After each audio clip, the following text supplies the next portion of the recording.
भगवान बुद्ध कहते हैं शरीर को फेन के समान जान। फेन यानी वो सफेद सफेद रहता है ना, पानी के ऊपर आता है। समुद्र के तट पर तुमने फेन को इकट्ठा हुआ देखा होगा कभी, सुंदर मालूम पड़ता है ना, एकदम बड़ा आकर्षक। अब कभी जब सूर्य की किरणें उस पर गुजरती है तब इंद्रधनुष फैलता है, कलर। पास आओ, पानी के बबूले एकदम शुभ्र व्हाइट, चांद जैसी सफेद, एकदम फूलों जैसी एकदम व्हाइट। अब जो हाथ लेकर देखो वो फेन को, सब खो गया बाद में। हाथ में पानी दिखता है, सफेदी गायब एकदम, तुरंत फटाक बिल्कुल। तो आदमी की जिंदगी भी ऐसी है, फेन की भांति। दूर से देखोगे तो बड़ा सुंदर, पास आके देखोगे तब फिर पता चलेगा सब खो गया। दूर दूर रहोगे तो बड़े सुंदर इंद्रधनुष दिखाई पड़ेंगे और पास आओगे तो कुछ भी नहीं आएगा। ऐसा है मनुष्य। सुनते हैं चमन को माली ने फूलों का कफन पहनाया है। सुनते हैं चमन को माली ने फूलों का कफन पहनाया है। दूर से फूल दिखाई पड़ते हैं, पास आओ कफन हो जाता है। जिसको तुम जिंदगी कहते हो, दूर से जिंदगी मालूम होती है, पास आओ तो मौत हो जाती है। सुनते हैं चमन को माली ने फूल का कफन पहनाया है। चारों तरफ जहां जाओ तुम्हें फूल दिखाई पड़ते हैं, जरा गौर से पास जाना, हर फूल छिपा हुआ है कांटों में।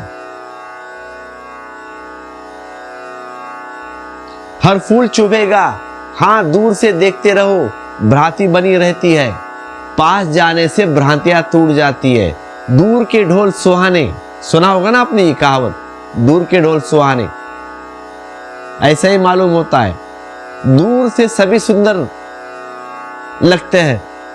एक्ट्रेस को देखा है आपने, मेकअप होने के बाद काली को भी गोरी बना देते हैं ब्यूटी पार्लर वाले, और जब मेकअप उतर जाए तब देखना फिर किसी तुम्हारी एक्ट्रेस को असली चेहरा।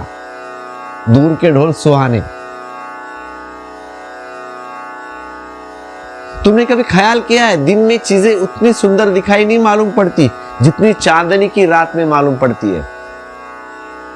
चांदनी एक तिलस्मा फैला देती है, क्योंकि चांदनी है, एक धुंधला देती है बस। वैसे ही आंख नहीं है, वैसे ही अंधापन है। चांदनी और पुराखों को धुएं से भर देती है। जो चीज दिन में साधारण दिखाई पड़ती है वह रात में सुंदर दिखाई पड़ने लगती है। सवेरे जाके देखो नदी या नाले को, झरने को, और रात में जाके देखना कितना सुंदर मालूम पड़ता है। ऐसा जितनी तुम्हारी आंख धुएं में होती है उतना ही जीवन का फेना बहुमूल्य मालूम होने लगता है। हीरे जवाहरात दिखाई पड़ने लगते हैं। लो आओ तो मैं बताऊं तिलिस्मी जहां का राज। लो आओ तो मैं बताऊं तिलिस्मी जहां का राज। जो कुछ है सब ख्याल की मुट्ठी में बंद है।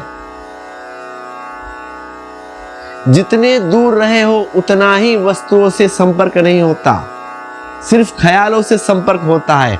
जितने पास आओ जीवन का यथार्थ दिखाई पड़ता है। ख्याल टूटने लगते हैं, और जिसने भी जीवन का यथार्थ देखा वह घबरा गया, वह भयभीत हो गया, क्योंकि वहां जीवन के घर में छिपी है मौत।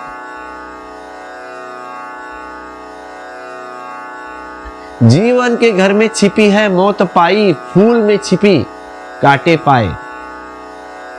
सुंदर सपनों के पीछे सिवाय पत्थर के कुछ नहीं है।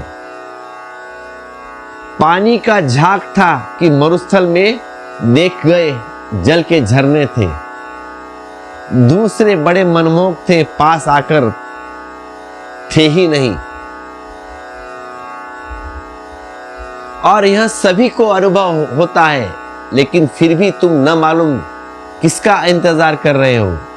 न किसी ने वादा किया है, न तुम्हें भरोसा है कि कोई आएगा। उम्मीद भी नहीं है, मगर शायद तुम सोचते हो और करे भी क्या। अगर इंतजार न करे तो और करे भी क्या। बुद्ध पुरुष तुम्हें बुलाते हैं कि तुम गलत राह पर बैठे हो, गलत रास्ता पकड़े हो, और जिसकी तुम्हें प्रतीक्षा कर रहे हो वहां से कभी गुजरा ही नहीं। और भी राहें हैं, और भी रास्ते हैं प्रतीक्षा करने के लिए, और भी प्रतीक्षालय है। अगर प्रतीक्षा ही करनी है तो थोड़ा भीतर की तरफ चलो, थोड़ा भीतर की तरफ चलो। जितने तुम बाहर गए हो उतने ही तुम भीतर झागो। और फेन के बुलबुले पाए। जितना तुम बाहर गए उतना ही फेन के बुलबुले पाओ। थोड़ा भीतर देखो जरा। अब जब भी भीतर पाओगे तब तुम पाओगे उतना ही यथार्थ प्रकट होने लगा।